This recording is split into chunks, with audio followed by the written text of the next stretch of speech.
Assalamu alaikum class. Today our topic is about the contributions of Muslim scientists.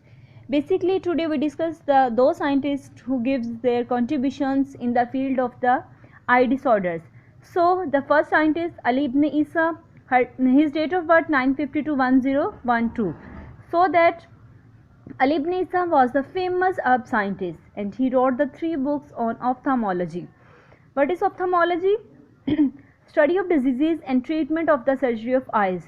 This study is known as the ophthalmology. Means in this branch of science we discuss about the eye disorders and eye treatments. So that Ali ibn Isa wrote the 3 books on ophthalmology. He also described the 130 eye diseases and 143 drugs which are used can be the treatment of these diseases. So his contributions in the field of the vision and in the field of the ophthalmology is quite plentiful. So that the next scientist Ibn al-Hisham. Ibn al-Hisham 965 date of birth and 1039 death date. So Ibn al-Hisham was also an Arab scientist.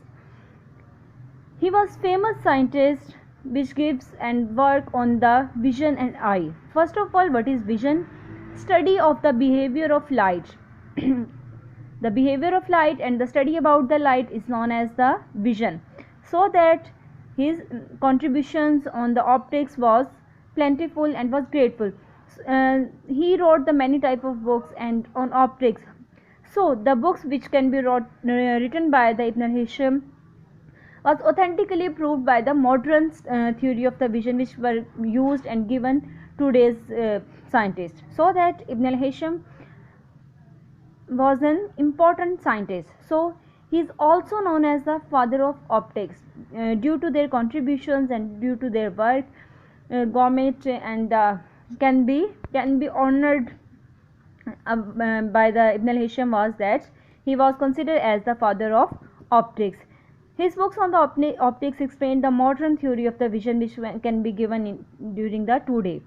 So that he also made the many type of the improvements to the eye surgeries and related to the different types of eye diseases.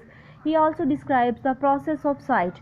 It's mean about the vision claration. So that मतलब किस तरह से नज़र कमज़ोर हो रही है, नज़र के मतलब आई साइट वीक हो रही है, ये सारी चीज़ें बहुत अच्छे से एक्सप्लेन की थी इब्न अल-हिशम ने. So that he also give the contribution about the structures of the eye and the formation of the different types of eye lenses and the visual system.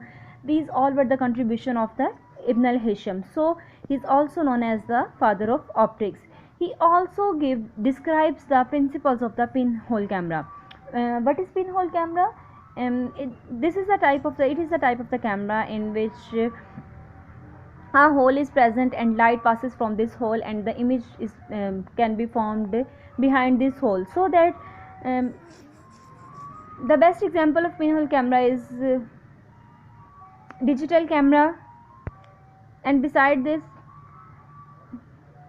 पहले ना थोड़ा वो ब्लैक वाला एक कैमरा यूज़ होता था जिसमें वो एक रील सी डलती थी और उससे बाद में पिक्स को डेवलप करवाना पड़ता था. एक डिजिटल कैमरा से तो हम फ़ौरन से पिक्स को क्लियर देख लेते ना, लेकिन उस कैमरे में से हमें बाद में डेवलप करवानी पड़ती थी. हो सकता है आप लोगों में से भी किसी ने वो देखा हो, ब्लैक सा कलर का कैमरा होता था.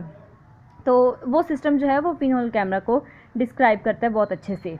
सो it's all about the contributions about the Ali ibn Isa and the Ibn al-Hisham. See your book, students. Contribution of Muslim scientists.